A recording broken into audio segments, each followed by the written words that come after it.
Son las 8:40, vamos inmediatamente a nuestro panel de conversación en este día en el que, entre muchas otras efemérides, se celebra en la Universidad de Chile el natalicio de Juan Gómez Millas, que fue uno de los rectores importantes que tuvo nuestra universidad durante el siglo XX. 10 años fue rector Juan Gómez Millas, y es por eso entonces que uno de los campus más importantes de nuestra universidad lleva su nombre. Así es que recordamos a Juan Gómez Millas hoy día, saludamos a toda la comunidad del campus Juan Gómez Millas. Si se hubiera alguien de la comunidad del campus Juan Gómez Millas que no sabía quién era Juan Gómez Millas, que se pegue con un martillo en el dedo, ahora lo sabe. Montserrat Rolaro, muy buenos días. Muy buenos días. Sí, y vamos a saludar a nuestro panel de conversación. En primer lugar, al académico de la Universidad de Santiago de Chile, don Marcelo Mella. Marcelo, bienvenido, muchas gracias por estar acá. Muchas gracias a ustedes, un gusto verlos y verlas. Y a la vicepresidenta de la CUT, vicepresidenta de la Mujer, Karen Palma. Bienvenida, Karen, gracias por estar con nosotros y nosotras. Muchas gracias por la invitación. Bueno, tenemos hartos temas para conversar hoy, que en realidad son como el mismo tema, pero son varias aristas de lo mismo. Y quiero partir con algo que comentábamos aquí antes de salir al aire, las propuestas sobre los estados de excepción. Ayer yo lo decía medio en broma, medio en serio, como a esta misma hora. Que bueno, que no han salido ya las propuestas de decretar estado de sitio, estado de emergencia, y a esa misma hora el senador Insulza estaba tuiteando, ¿no? Pidiendo que el gobierno decrete estado de sitio en la región metropolitana. Yo debo reconocer que vi el tuit mientras estábamos al aire, pero dudé de que era verídico. Pensé que era una cuenta parodia. ¿Tú pensaste que era parodia? Yo pensé que era parodia, por eso no lo quise mencionar Insulza al aire. fake, ¿no? Sí, hay varias cuentas así. Pero bueno, era real, y después del senador Insulza se sumaron varios al carro, ¿no? El primero en hacerlo fue el senador Juan Luis Castro, que él ya había planteado antes el tema de los estados de excepción, y bueno, y figuras que uno podría predecir de antemano que se van a sumar a propuestas de este tipo, como el alcalde Carter, la senadora Rincón, etcétera. Quiero primero preguntarles cómo ven esto, ¿no? Estas propuestas sobre decretar estados de excepción. Yo creo que no hay ningún experto en materia de defensa, que hemos entrevistado varios ex subsecretarios de defensa, que planteen que esta es una buena idea, ¿no? De partida, los mismos militares no quieren tener labores que tengan relación con el orden público, ¿no? Que es distinto a lo que ocurre en el norte, con la infraestructura crítica. Lo ha dicho el comandante jefe del ejército, lo han dicho especialistas, en fin. Pero bueno, desde la clase política transversalmente se insiste en este punto, ¿no? Marcelo, ¿cómo ves esto desde el ámbito estrictamente, desde su efectividad, ¿no? Como una medida, y luego desde el punto de vista político? Bueno, claramente parece que el senador Insulza se apresuró en enviar el Twitter porque, bueno, no Twitter, ya estamos pasados de moda, porque la evidencia internacional muestra que no tiene ningún sentido, digamos, la propuesta del senador Insulza en términos meramente de efectividad. No estamos hablando de qué nos pasa a nosotros cuando estamos hablando de una medida que supone restricción de derechos. No estamos hablando de la parte ideológica, estamos hablando desde el punto de vista pragmático. No hay evidencia para sostener que una medida así tenga algún sentido desde el punto de vista práctico. De hecho, el presidente Bukele, preguntado por algunas propuestas en Chile hace algunos meses atrás de poner estados de excepción para combatir el narcotráfico y el crimen organizado, dijo, mira, la verdad es que si no existe un diseño, una propuesta a largo plazo, una estrategia de largo plazo, los estados de excepción constitucional no sirven para nada. Mira, Bukele. Entonces, yo encuentro que en parte los anuncios del gobierno, que son muy pobres el día de ayer, y la declaración del senador Insulza, hay que ponerlas en un mismo contexto. Yo creo que hay una perplejidad de la clase política, y creo que se traduce en no saber cómo reaccionar frente a esta situación. O sea, he visto al subsecretario Vergara y a la ministra Toá discutiendo las cifras de diferencia entre el 23, el 24, el 22, el 23. A mí me parece que ese es el tono que no tiene que existir. Bajamos 10 homicidios, no, ese no es el tema. O sea, cualquier persona que se dedique a trabajar en política pública sabe que lo importante son las tendencias. Y a 10 años hacia atrás no cabe ninguna duda que los delitos han aumentado, precisamente los más violentos, homicidio, robo con violencia. Entonces no neguemos eso, ¿no? Porque cuando negamos eso, parece que lo que en el fondo estamos haciendo es tratando de salvar la ropa con cada gobierno. Cada oficialismo dice, mira, estábamos peor antes. Esa no es la discusión. El tema es que a 10 años las cifras son peores, pero no solamente la cifra. La dimensión cualitativa del delito ha cambiado, y lo que revela es que hay una estructura atrás de negocios ilícitos y que las políticas públicas no están dando el ancho. Entonces uno esperaría que el gobierno y la oposición, y en eso yo estoy de acuerdo con el titular de Lautaro Carmona, que es necesario poner la pelota en el suelo y construir un acuerdo amplio, transversal, lo más transversal posible para enfrentar este tema. Solamente una frase. En Italia, el multipartidismo fue un aliado de la mafia. Y en gran medida, la explicación de los gobiernos autoritarios que hemos tenido en el pasado reciente en Italia tiene que ver con la incapacidad del multipartidismo de enfrentar este problema. Sí. Luz roja. Sí, no quiero que pareciera que estoy defendiendo al gobierno por defenderse, pero claro, cuando uno recibe ataques del tipo, no, es que toda la culpa es de Boric o que se vaya toda no sé qué, claro, ahí aparece el papelito que dice, oye, pero los homicidios descendieron el año pasado en comparación a... Pero el análisis debería ser en condiciones ideales el que tú planteas, Marcelo. Ahora, volviendo al tema del estado de sitio, Karen, y voy a decir que a mí me llama la atención, lo voy a decir así bien claro, que el senador Insulza lo haya propuesto sabiendo su trayectoria de Estado. Estoy leyendo aquí textual, porque yo no puedo decir que el senador Insulza no sabe de qué está hablando, si fue ministro del Interior más que Antonio Varas, ¿no? Se decreta entre guerras internas y grave conmoción interior, ¿no? Por lo tanto, es una pregunta bien básica. ¿Estamos ante una guerra interna o grave conmoción interior?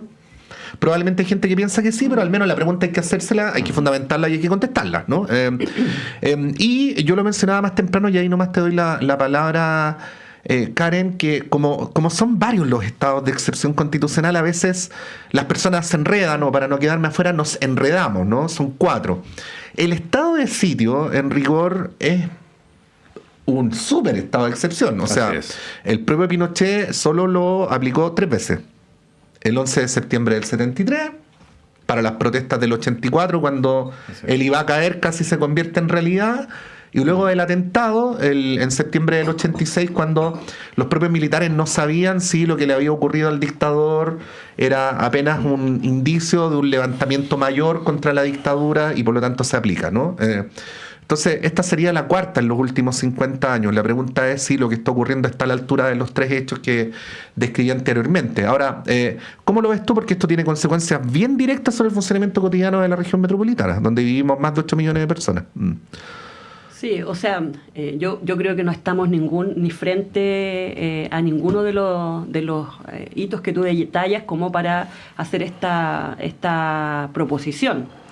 Lo que sí yo creo es que, tal como lo decía Marcelo, claramente hay una falta de respuesta frente a una serie de hechos que, claro, marcan una tendencia, que uno puede decir discusión más o más allá de cifras, que también influyen en una percepción de la gente, que claramente hoy día siente inseguridad en todos los espacios públicos, y que hay una clara puesta en escena de la seguridad como un gran tema. No olvidar que hace un par de años la seguridad no era un tema de los primeros de demanda de la población, estaba siempre salud, educación, vivienda y otros, y hoy día la seguridad se transforma en uno de los temas más relevantes. Ahora, yo quisiera ligar esto también a la desafección política que vive la población, porque creo que este tipo de actitudes es lo que marca también la distancia de la gente en lo que se hace en política. O sea, acá estamos debatiendo respecto a homicidios, respecto a muertes, a inseguridad, y las respuestas son estado de excepción, no estado de excepción, sacar o no a una ministra, instalar en una guerra de guerrillas que da la impresión que no tiene una proposición detrás y una seriedad respecto al problema que enfrentamos, y por eso yo quiero recoger también esta idea de levantar una propuesta nacional que incorpore a las organizaciones sociales. Es más, nosotros en el mes de febrero, cuando nos reunimos con el presidente, le solicitamos desde la CUT generar un cónclave social de seguridad. ¿Y por qué esto? Porque creemos que también debe abrirse el debate a otras temáticas. La seguridad es un tema multifactorial y que creo que no están puestos en la mesa. ¿Qué rol juega acá el tema de la droga y el narcotráfico? ¿Qué política de droga tenemos hoy día en el país? Hoy día la política de drogas no la habla desde el punto de vista de salud pública y tenemos una forma de enfrentarla que claramente no contribuye a que podamos combatir el narcotráfico, y creo que eso es un tema que hay que debatirlo. Las políticas públicas respecto al tema de la desigualdad. Estamos elaborando buenas políticas públicas que permitan a las personas que están en territorios más marginados de las oportunidades incorporarse hoy día a la sociedad, optar a educación, etcétera. Creo que es un debate que también hay que hacerlo, porque acá como que se habla de seguridad, se habla de territorios que están complejos, pero no se habla de la desigualdad que venimos arrastrando como país, y creo que esos temas no se tocan. Y caemos solamente en estas propuestas que son un poco blanco y negro, y dejamos ahí un vacío que distancia más a la gente aún de la política, y creo que eso también es preocupante a partir de cómo se han abordado últimamente algunos temas de importancia nacional. Sí, ahí Marcelo, tú decías que las medidas que anunció ayer la ministra Toá, que estaba de vicepresidenta, y Manuel Monsalve, son insuficientes, ¿no? Estas 5 medidas que tienen que ver con mayor dotación policial, fortalecimiento de las policías, el Ministerio Público, mayor coordinación, etcétera. Y parece que en general todo el espectro político lo consideró insuficiente. La oposición, por cierto, pero desde el mismo oficialismo, el Partido Socialista emitió una declaración a eso de las 5 de la tarde, un poquito antes, que plantea el tema de los estados de excepción, entre otras cosas. El Partido Comunista también, ¿no?, planteó esto del acuerdo nacional. Por lo tanto, da la impresión que a nadie dejó muy conforme estas medidas. El presidente ahora está reunido con ministros, ¿no?, con autoridades. Se espera que haga nuevos anuncios, ¿no? Ahí la pregunta es ¿por qué línea debieran ir estos anuncios? Porque probablemente lo que anunció ayer la ministra Toá va en la línea correcta, ¿no? En un trabajo que va más a largo plazo, un trabajo que es más silencioso, pero también ante una situación de conmoción pública tan importante como la que se vivió el último fin de semana, quizás se requieren medidas que sean, no sé si efectistas, pero sí comunicacionales, ¿no? ¿Cómo lo ves eso para abordarlo desde el punto de vista de la percepción ciudadana, de que el gobierno se está haciendo cargo del tema, ¿no?, más allá de estas cuestiones que ya además se han anunciado otras veces, ¿no? Sí, yo creo que está esa dicotomía que tú mencionas, Montserrat, la dicotomía entre la perspectiva a largo plazo para enfrentar con éxito el problema del crimen organizado y intervenir la condición de inseguridad o la percepción de inseguridad que existe en el país, que está tan extendida. Y esto nuevamente tiene que ver con el mercado de la seguridad, digamos, y aquí políticamente se ha instalado, no ahora, hace mucho tiempo, desde la década del 90, el tema de la seguridad pública como el gran tema. Si tú miras los datos, los números, Chile está en una situación no solamente por debajo del promedio latinoamericano, sino muy abajo. Ahora, eso no le tranquiliza a la gente, por supuesto, porque hay una dimensión cualitativa del delito que nos impacta, ¿no? Es decir, estamos acostumbrados. Hoy día la mayor cantidad de los homicidios tiene como víctima personas que son extranjeras, en muchos casos que han entrado ilegalmente. Sí, yo creo que en la lógica más bien de entrar en la dimensión estructural del problema, yo creo que hay dos cosas: un acuerdo político. El gobierno debe trabajar para impulsar un acuerdo político, y esto no es nada fácil porque dentro del propio oficialismo, como tú has dicho, no hay muchos acuerdos respecto a este tema, y hay que reconocer también que en el programa presidencial el tema de la seguridad pública y el crimen organizado o no estaban o tenían un espacio muy marginal, ¿eh? Entonces también hay algo de negacionismo respecto a este tema. Esto debiera tener el menor carácter ideológico posible, porque es un problema geopolítico. Hay un par de columnas que han rescatado esa dimensión. Me parece que Carlos Peña dijo algo. Esto es un problema, al final del día, esencialmente político, que debilita a la democracia. Es un problema que, al no resolverse, abre las puertas a gobernantes autocráticos, autoritarios. Sí. Si estamos hablando de eso. Entonces yo creo que por una parte un acuerdo político es fundamental y en segundo lugar en la mirada de los problemas de largo plazo creo que aquí hay cuestiones que tienen que despacharse a la brevedad en el Congreso y el gobierno tiene que involucrarse poniendo sentido de urgencia a eso. La inteligencia financiera es una cosa impresentable que esté como está, digamos, en el trámite legislativo. Creo que las medidas, las 5 medidas, no quiero ir una por una, pero realmente me parece anuncios lamentables. Porque uno podría en cada una de esas preguntarse, ¿y no se estaba haciendo? Es decir, sí, la mayoría se está haciendo, de hecho. Bueno, entonces, ¿qué tiene de nuevo, digamos? Mejorar la coordinación entre la PDI y Carabineros. Ya, pero es que también hay una dinámica... Yo me acuerdo desde los 90 que estamos en esa discusión. Ahora, ¿eso impacta en el crimen organizado? Tengo la impresión de que si es eso lo que se espera hacer, no va a tener mayor impacto. Lo que pasa es que también hay una dinámica mediática propiciada por el mismo sistema político en la que la autoridad tiene que decir algo efectista y urgente, se supone, cuando de lo que estamos hablando de un acuerdo nacional para enfrentar problemas de fondo. Entonces, ahí también es donde se produce una paradoja. Pero es que esta es la tensión entre ganar electoralmente y resolver los problemas. Bueno, y yo creo que el gobierno debe estar del lado. Por eso a mí me hace ruido esta discusión sobre un dígito más, un dígito menos, porque estamos en la lógica de ganar o no perder tanto, o estamos en la lógica de resolver. Eso se nota mucho, cuando uno mira las señales comunicacionales, eso se nota mucho, que los actores transversalmente tienen una propensión a ganar o a no perder lo menos posible con pero no hay inteligencia dedicada a resolver este tema. ¿Qué pasa con la ley de inteligencia, con el sistema de inteligencia nacional? Es para la risa. Entonces, esos son los temas grandes. ¿Tenemos capacidad desde el sistema de partidos hoy día de dar una respuesta sí o no? ¿Quiénes son los actores de oposición y gobierno que están disponibles para un acuerdo nacional? Yo no he visto al presidente hablando de esa manera. He visto diciendo no es tan grave, pero eso a la gente no la tranquiliza. Y en las próximas elecciones este tema va a tener un impacto importante. Entonces creo que se están haciendo un mal negocio porque al final se abre la puerta a personajes que no resuelven el problema pero que administran el malestar. Claro, es que ahí uno se pregunta si es que hay agua en la piscina para un acuerdo nacional.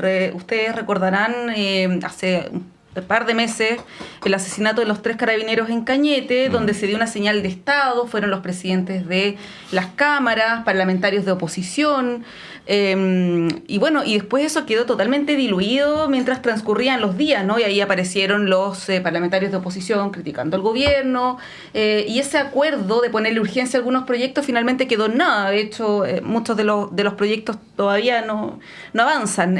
No pasa nada. No ha pasado nada después de lo que ocurrió con eso, y ahora uno se pregunta, escuchando declaraciones de ayer, por ejemplo, pidiendo las renuncias de los subsecretarios y la ministra del Interior, Matei diciendo que el presidente solamente fue a comer pizza. Además, Montserrat, sin ninguna posibilidad hoy día de que la acusación constitucional prospere. Entonces, claro, esto es irracional. Absolutamente. Entonces, ahí uno se pregunta si es que hay un ánimo real de un acuerdo de las fuerzas políticas. El senador Flores decía algo que es bien importante, que el crimen organizado avanza donde hay debilidad institucional. Claro. Y si se observa a un sistema político totalmente fragmentado, dividido, bueno, es un caldo cultivo para el avance del narcotráfico y el crimen organizado. Ahí, Karen, ¿cómo lo ves desde esa perspectiva? Sí, claro. O sea, yo totalmente compartir esta debilidad institucional cuando el crimen avanza. O sea, creo que es ahí donde principalmente esta falta de acuerdo, esta polarización, podríamos decir, de este punto más o punto menos en la encuesta, llevan a que claramente nos enfrentemos a una realidad como la de hoy, en que no haya, yo diría, algo que tranquilice desde el punto de vista más de una medida efectiva a la ciudadanía. A propósito de eso, yo no sé si hoy día estamos en un escenario en que se pueda propiciar un acuerdo político. Estamos frente a las municipales y creo que obviamente cada sector legítimamente debe marcar su posición frente a un tema tan grave como este, pero creemos que por lo menos desde el mundo social nosotros estamos disponibles a empujar eso. por lo que decía anteriormente. Yo creo que a nadie, a ningún sector le hace bien que avance el narcotráfico ni la desafección de la política, ni empezar a entender de que acá se quiebra la institucionalidad y empezamos a vivir en los territorios quizá un avance de otros poderes que marginen aún más a sectores que han sido postergados. Entonces, yo creo que la voluntad, por lo menos desde el mundo social, es preocupante que no exista desde un sector más amplio y obviamente, por lo menos desde el rol de la CUT, nosotros vamos a hacer ese llamado. Y es que a los sectores políticos enfrenten este problema con altura de mira, con propuestas claras a corto y a largo plazo y dejando intereses mezquinos de lado. Yo creo que es impresentable que exista este oportunismo de algunos actores que están buscando ser candidatos A, B, A, C, de opinar de un tema con esa liviandad cuando acá detrás hay tragedias, hay una percepción de inseguridad creciente y hay efectivamente una condición que está interviniendo en la vida cotidiana de las personas. O sea, hoy día hay personas que no quieren salir, que no quieren socializar a propósito del miedo que sienten a que los asalten, los maten, etcétera. Y creo que cuando vivimos un problema de esa gravedad en la sociedad, obviamente tenemos que empujar hacia un acuerdo que nos permita abordar este problema desde todas las dimensiones, como yo lo decía anteriormente. Sí, pues sí, Marcelo. Decir algo súper breve. Mira, a propósito de lo que menciona Montserrat, si flota o no flota un acuerdo, digamos. Bueno, que estén los que estén y que asuman los costos los que no quieran estar, digamos, porque yo tengo una profunda confianza respecto a la sensatez de la sociedad chilena en esta materia y creo que es bueno dar una señal de que hay una voluntad de sobreponer los intereses generales de la sociedad, del país, por sobre la competencia partidista de cara a las próximas elecciones. Yo creo que esa señal es muy potente y estoy de acuerdo con lo que tú mencionas. Yo creo que efectivamente el trabajo es horizontal entre los partidos, pero también vertical con la sociedad civil y con las comunidades, con los territorios. Sí. Creo que si no, esta cuestión igual va a cojear, porque si tú miras, por ejemplo, el mapa en relación a los asesinatos de Lampa y Quilicura, miras la distribución de comisarías en Santiago y miras las cifras de dotación de Carabineros. Entonces, este anuncio de ayer de fortalecer, de sacar Carabineros de la oficina para llevarlos a los territorios, primero uno podría preguntarse si están formados para eso, ¿eh? Y ahí hay un riesgo. Recordemos el 18 de octubre qué pasó cuando se sacó gente que no estaba acostumbrada a hacer calle, a trabajar en la calle. Pero luego, si tú miras el mapa, te das cuenta que el sector sur de Santiago, el sector norte, está tremendamente desprotegido. Y tú tienes razón, Montserrat. O sea, en esto, el crimen organizado son estructuras sumamente inteligentes y resilientes. Entonces, el dato de pocas comisarías. Ahora, tú instalas una comisaría, ¿se soluciona el problema? No, es un tema que requiere trabajo a nivel de base. Claro, el tema es cómo tomamos conciencia colectiva de que tener más comisarías es tan importante como avanzar en la inteligencia financiera y tener acceso al secreto bancario. Cómo tener una ley de inteligencia que sea acorde a un país democrático del siglo XXI, que pueda, Karen, hacerse cargo, tú que eres militante de la izquierda, de los comprensibles preocupaciones que tiene la izquierda por la historia reciente de Chile respecto al asunto, pero que concordemos que la inteligencia es indispensable en un Estado democrático, es tan importante como avanzar en la presencia policial. Pero que no las solo medidas eso, no sean vistas como una medida autoritaria, porque finalmente ese es el riesgo. Pero además la ocupación del territorio, lo podemos ir conversando, pero la ocupación del territorio, porque si hay alguien que cree que como consecuencia del Estado de Sitio, es decir, que todos nos entremos, que no salgamos a la calle, que no ocupemos las micros, ¿eso va a disuadir al crimen organizado? Bueno, veamos lo que ocurre en pandemia. El crimen organizado creció en pandemia por la desocupación del territorio. Entonces, es un asunto que hay que ponderar adecuadamente. Bueno, nos pasamos en el tiempo, pero incluso puede ser que sigamos hablándolo a la vuelta. Ahí definámoslo en la pausa. Son las 9:05. Vamos y volvemos.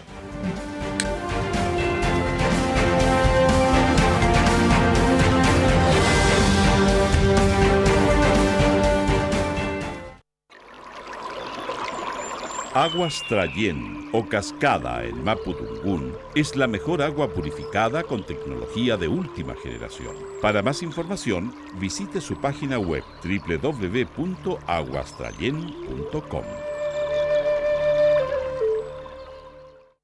Soy Fernando Lolas, miembro de número de la Academia Chilena de la Lengua, y quiero invitarlos a escuchar nuestro programa Diálogos del Instituto de Chile todos los días jueves a las 18 horas en Radio Universidad de Chile. Diálogos, un programa para la producción del cultivo, progreso y difusión de las letras, las ciencias y las bellas artes. Todos los jueves a las 18 horas en el 102.5 FM y radio.uchile.cl.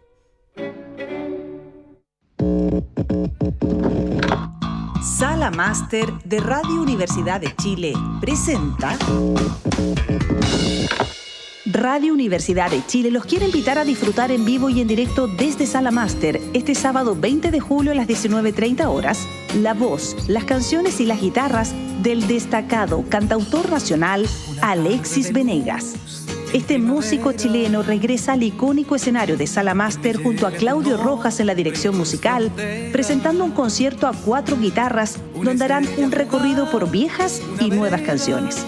Les invitamos a disfrutar de este encuentro musical junto a las letras, la poesía, las guitarras y toda la magia de este destacado compositor chileno, Alexis Venegas en Sala Máster. Sábado 20 de julio, Miguel Claro 509 Providencia. Apertura de puertas de 19:30 horas e inicio del show 20 horas en punto. Entradas disponibles en portalticket.cl y más información en www.salamaster.cl.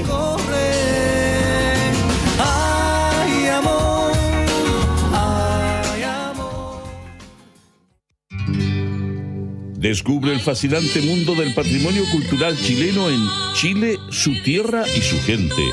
Cada domingo, de 11 a 13 horas, te invitamos a explorar la riqueza de nuestro país, diverso y emblemático. Únete a nosotros en Radio Universidad de Chile, 102.5 FM y en www.radio.uchile.cl para conocer más sobre nuestra identidad cultural. Chile, su tierra y su gente es un programa creado por el Ballet Folclórico Antumapu de nuestra universidad.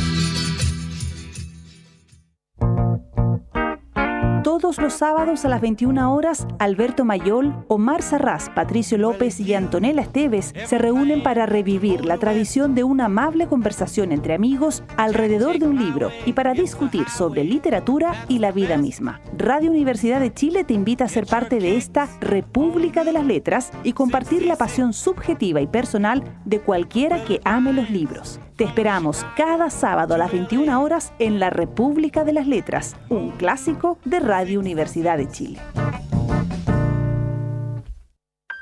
Estás escuchando Radio Universidad de Chile, la emisora insignia de la música chilena, reconocida como radio fundamental por la SCD 2024.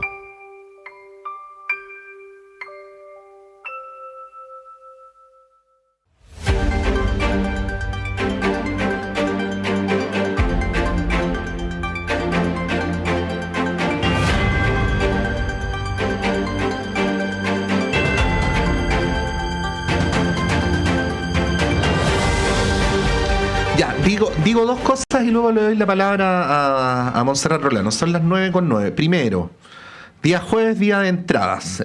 Vamos a hacer un regalito. Aprovechemos de hacer un regalo, Karen, si me autoriza.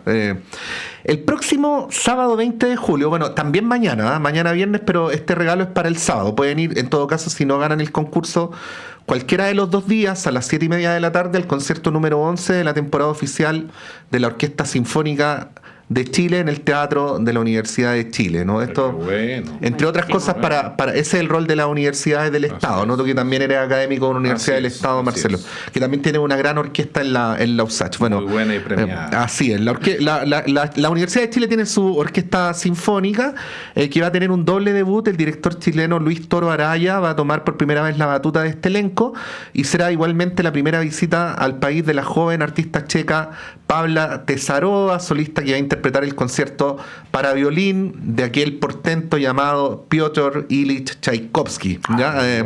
Así es que viernes y sábado 7:30 vayan al Teatro de las Chiles sin ninguna duda, pero si quieren participar de este concurso pueden llamar a partir de ahora al número 229771579, que vamos a estar regalando 5 invitaciones dobles. ¿A qué hora es el concierto? 7:30. 7:30. Mañana viernes y el sábado también. Excelente. Lo Monse. segundo, dijiste 2 cosas. No, lo segundo es que les iba a preguntar si querían agregar algo sobre el tema anterior. Si no, cambiamos. Sí, no. Yo quería decir algo breve también. Breve para que podamos abordar para que podamos abordar lo otro. Sí. Mira, el tema de los acuerdos y la viabilidad de los acuerdos es un gran tema, ¿no? Yo estoy convencido que hay que imponer la señal, imponer desde el sistema de partidos, desde el Congreso, desde el gobierno, la señal de que es necesario sacar de la disputa electoral este tema. Y en segundo lugar, que cualquier decisión de política pública se haga con las comunidades, porque finalmente el riesgo de que las decisiones pro seguridad que salgan de un gran acuerdo nacional sean vistas como una nueva medida autoritaria del Estado por chilenos y chilenas que hoy día están cotidianamente siendo victimizados y castigados por la violencia y que enfrentan riesgo real, digamos, en sus desplazamientos cotidianos para ir a trabajar, es una posibilidad cierta de que las políticas fracasen. Entonces, por ejemplo, ¿cómo entramos al tema de los campamentos hoy día? Campamentos que y no voy a nombrar ningún caso, pero algunos campamentos tienen 20.000 personas, 18.000 personas, y dentro de eso se han enquistado células del crimen organizado que generan violencia dentro de los campamentos. Entonces, ahí hay personas extranjeras y personas que son chilenos, que están siendo víctimas de el fenómeno extorsivo, claramente de la tentación también de tener mejores condiciones económicas, porque la gente vive con dinero, y el salario mínimo, por mucho que se haya avanzado, lo decía Karen, la verdad es que con el nivel de inflación que tiene el país, también no significa ninguna primavera. Entonces, la verdad es que el tema de los campamentos es un temazo, porque ahí se enquista, sabemos ya hace tiempo que hay cementerios clandestinos, que hay personas que desaparecen, y ojo, que los números de personas desaparecidas hay que tomarlos con cierta reserva, dada la gran cantidad de personas que han entrado al país sin identidad. Entonces no sabemos la dimensión del problema, pero creo que la única manera de avanzar es poniendo los beneficios del lado de un gran acuerdo nacional y trabajar esto verticalmente con los territorios, con la ciudadanía, para que sean entendidas como decisiones en democracia que resguardan los derechos de las personas y no como una nueva expresión de autoritarismo del Estado. Sí, ayer escuchaba un fiscal, no recuerdo el nombre, que planteaba justo lo que dices, Marcelo, que muchas de las personas que se detienen cometiendo delitos violentos, es imposible comprobar su identidad, no tienen. Por lo tanto, eso agrega una complejidad extra a este tema. Y justamente les quería plantear eso, el tema de la migración. Se ha apuntado mucho a la migración irregular. Generalmente, cuando ocurren estas cosas, sabemos que en el caso de Lampa, los detenidos son en su totalidad migrantes, ¿no? Venezolanos y un dominicano. En el caso de Quilicura son chilenos. Sí. Pero en el de Lampa, además, migrantes regulares. Migrantes regulares que ingresaron entre 2018 y 2020. Lo dijo ayer el subsecretario Monsalve, en el contexto del otorgamiento de esta visa de responsabilidad democrática. No sabemos si era esa visa o no. Pero eran migrantes regulares que entraron probablemente por el aeropuerto, ¿no? Sin ningún inconveniente, no entraron por Chacayuta, digamos. Y ahí les quiero preguntar cómo ven eso, ¿no? Más allá de apuntar con el dedo si al gobierno anterior o a hay un tema con las expulsiones, de que Venezuela no recibe a los migrantes, por lo tanto hay una dificultad. Vamos a ver qué pasa en una semana y media más con las elecciones en ese país, que va a tener repercusión directa en lo que estamos viviendo. Pero quiero dar una repasada breve al tema de la migración, que es una deriva de esto, ¿no? Porque está por un lado la asociación de la migración con delitos violentos, no con la crisis de seguridad en su totalidad, pero con delitos más violentos. Y por otro lado, Karen, está el tema de que la migración descontrolada genera inconvenientes para la población, sobre todo la más vulnerable, genera acopamiento de los servicios públicos, ¿no? ¿Cómo observas tú el tema de la migración y qué debiera hacer el Estado, más allá de este gobierno en particular, respecto de aquello? Sí, o sea, primero yo creo que es bueno situarnos en que migrar es un derecho humano. Porque si no también da la impresión de que acá se responsabiliza de toda la crisis que vivimos de seguridad a la migración. Y creo que eso es peligroso, sobre todo a propósito del rol que juegan algunos medios de comunicación, porque lo que podríamos ver en un tiempo quizá acotado es que empiece esta represión directa desde los que hoy día, o sea, los que somos chilenos, por decirlo, contra los migrantes a propósito de toda esta situación que se ha instalado. Entonces, yo creo que el tema de la migración hay que verlo como un factor más dentro de esta discusión que llevamos en el primer ciclo, que es, bueno, cómo enfrentamos el tema de seguridad, pero no podríamos decir que es la causa total de lo que estamos viviendo. Y ahí creo que una migración regulada, eso no quiere decir que no tengamos una regulación en la migración, que podamos tener quizás una incorporación de alta tecnología en nuestros procesos migratorios, que efectivamente incorporemos actores que puedan contribuir a que sea una migración que no solo sea contribuyente, sino que también que pueda tener cierta regulación. Creo que es importante, pero sí me preocupa que podamos ver la migración solamente como el problema de la seguridad y no lo veamos como una de las causas. Y eso, lo decíamos a propósito de los comentarios del ciclo anterior, eso lleva más Estado. Si nosotros no tenemos más posibilidad de que el Estado aborde el tema de la migración, el tema de los territorios, el tema de, hoy día, yo lo decía, la política de drogas, que hoy día se hablen de estos temas y se pongan como una labor, un rol de los Estados, difícilmente vamos a poder combatir esta crisis, más allá de que tengamos acuerdo o no. Sí, no, comentar dos cosas, Marcelo, antes de darte la palabra. Primero, y a propósito del comentario que hacía Monse, parece evidente que la migración irregular es mucho más perjudicial que tener regularizadas las situaciones. Pero por el otro lado, en el caso de Chile tenemos al menos dos dificultades. Primero, una oficina de migraciones que no da el ancho, ¿no? Y por lo tanto, una persona que entra a nuestro país puede demorarse perfectamente 2, 3 años en regularizarse.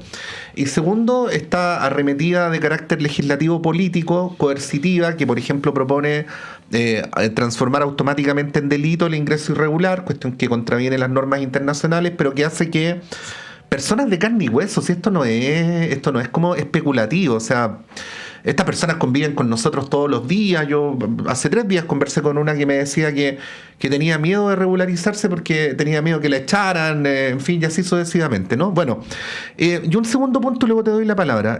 La situación de la migración en Chile, y particular la venezolana, es indispensable mirarla en perspectiva regional. Yo estaba mirando aquí los datos duros.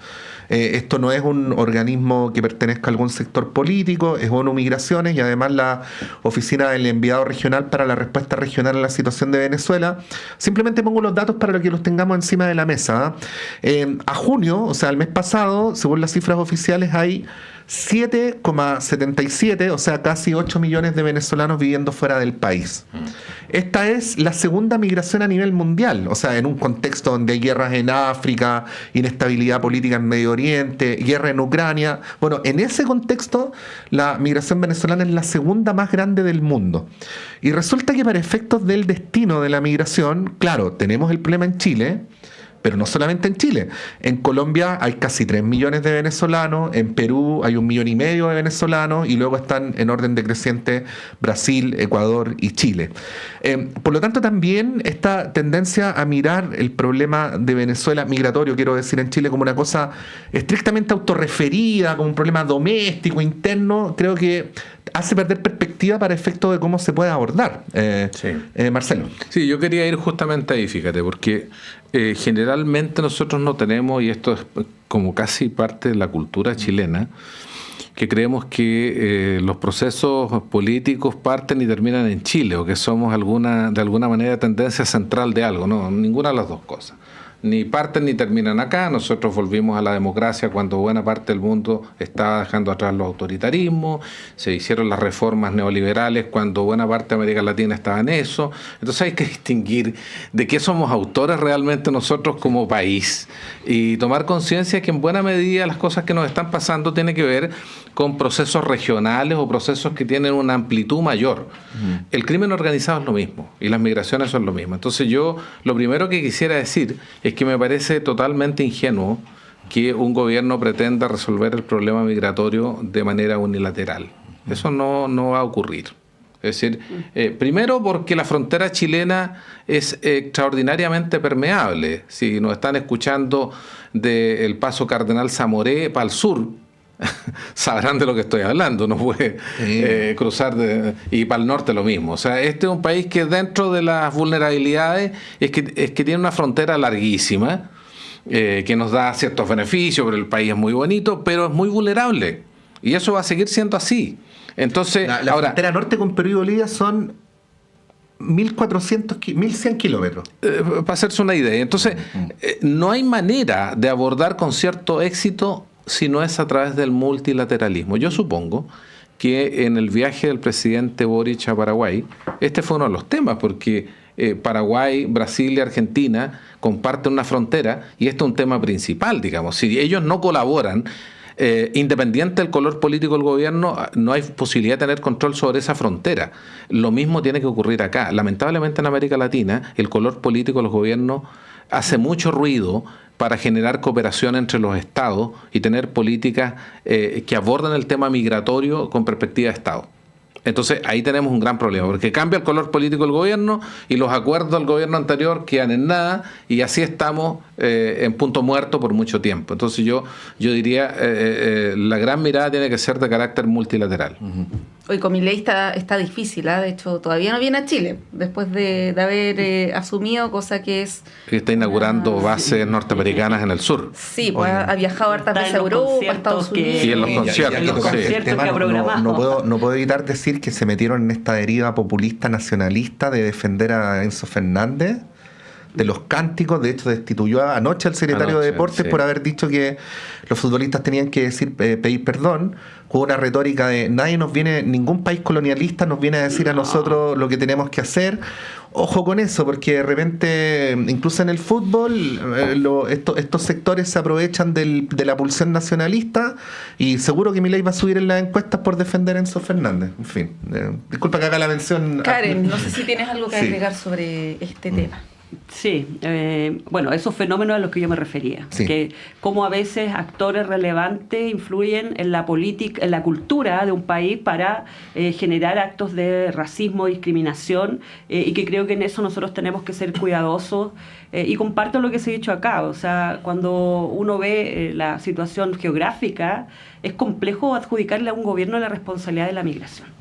Y creo que eso va más allá de una política de Estado, y que también puede hablar de esta multilateralidad, pero también con un sentido de, yo diría, no solo de la seguridad, sino que también de un foco de producción. Me refiero a que, ¿por qué no pensar quizás en alguna regulación que permita también el tránsito, pero que a su vez un poco libere esta tensión que existe entre países, y que no dé claras respuestas, o que entregue claras respuestas un poco a lo que hemos vivido en este último tiempo?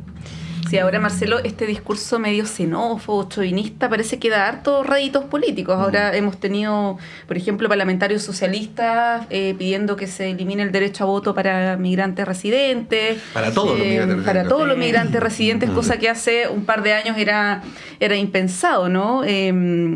Y bueno, el tema que uno se pregunta, la migración no se va, la crisis migratoria o el fenómeno migratorio no se va a solucionar de aquí a 2 años, ¿no?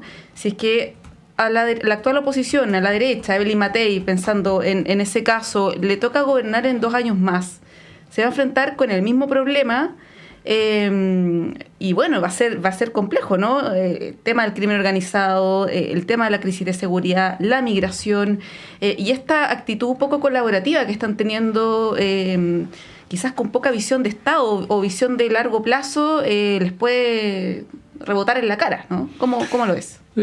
Yo creo que el riesgo de la estigmatización y de un discurso medio xenófobo ya está instalado en Chile.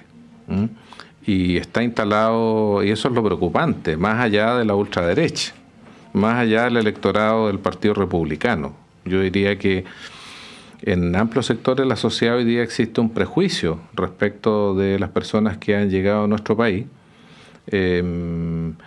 Y no se hace la distinción que planteaba Karen, que el problema no es la migración, el problema es esencialmente, en primer lugar, la migración ilegal y las redes de crimen organizado. Y en las redes de crimen organizado sería bien bueno recordar que existe una participación muy activa de chilenos y chilenas en esas redes de crimen organizado. Cuando estamos hablando de tráfico de armas, cuando estamos hablando de tráfico de personas con fines de explotación laboral o sexual, estamos hablando de chilenos que participan de esas redes. No es un tema, tú levantas la alfombra y lo que ves son microorganizaciones que tienen control territorial sobre pequeños espacios donde hay extranjeros, pero también hay chilenos. De alguna manera se ha producido una evolución de las pequeñas organizaciones criminales chilenas que existían hace 20 años y han logrado articularse con estas redes internacionales de crimen globalizado, por lo menos a nivel regional. Entonces, no es un tema exclusivamente de extranjeros. Es cierto que hay extranjeros, pero claro que el riesgo de un futuro gobierno que quiera ceder a las tentaciones populistas está presente en la medida que el problema no se logre resolver. Y lamentablemente las soluciones son de mediano plazo. No hay ninguna solución milagrosa porque la frontera no va a cambiar, es lo que es. La crisis que existe en Venezuela va a seguir existiendo. La permeabilidad de Perú respecto del tráfico de personas, que hace que personas lleguen al norte de Chile caminando desde Perú, caminando. Entonces significa que no está fallando solamente el control fronterizo chileno. Si Chile es un país gigantesco, Perú es un país... Sí, claro. O sea, y con complejidades territoriales distintas, además tiene la cordillera que... Lo mismo podrías preguntarte de la frontera entre Colombia y Ecuador, el norte de Ecuador. El norte de Ecuador se infectó de crimen organizado en muy pocos años.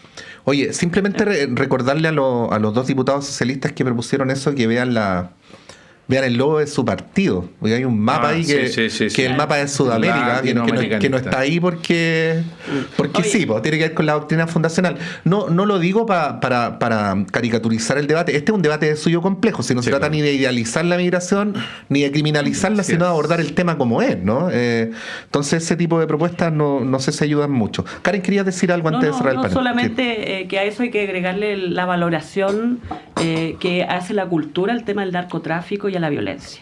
Yo creo que hoy día no podemos caracterizar solo la migración de que trae la violencia. Esto es un fenómeno mundial que además está muy propiciado desde el punto de vista cultural. Hoy día cuando uno ve la televisión, las distintas expresiones culturales de los últimos tiempos hacen una incidencia directa en la violencia, en el crimen, y eso tampoco tiene un paralelo en la propuesta cultural de nuestro país para enfrentar ese fenómeno. Hay una industria de promoción de la violencia a través de manifestaciones musicales, de series en plataforma, que le dan valor, digamos, a estas maneras de vivir alternativas que generan grandes problemas para la sobrevivencia de la democracia, si ese es el tema, digamos. Sí, pues, además con una estética de opulencia en un contexto de precariedad, ¿no? Claro. Entonces, ¿quién es el culpable de la precariedad? El Estado. ¿Quién es el que provee la opulencia? El par Estado, ¿no? Bueno. Tenemos que llegar al final del panel. El programa continúa. Simplemente mencionar al final que los ganadores para este maravilloso concierto para violín de Tchaikovsky, que va a ser el próximo sábado a las 7:30, son Elías Murillo, Patricia Ríos,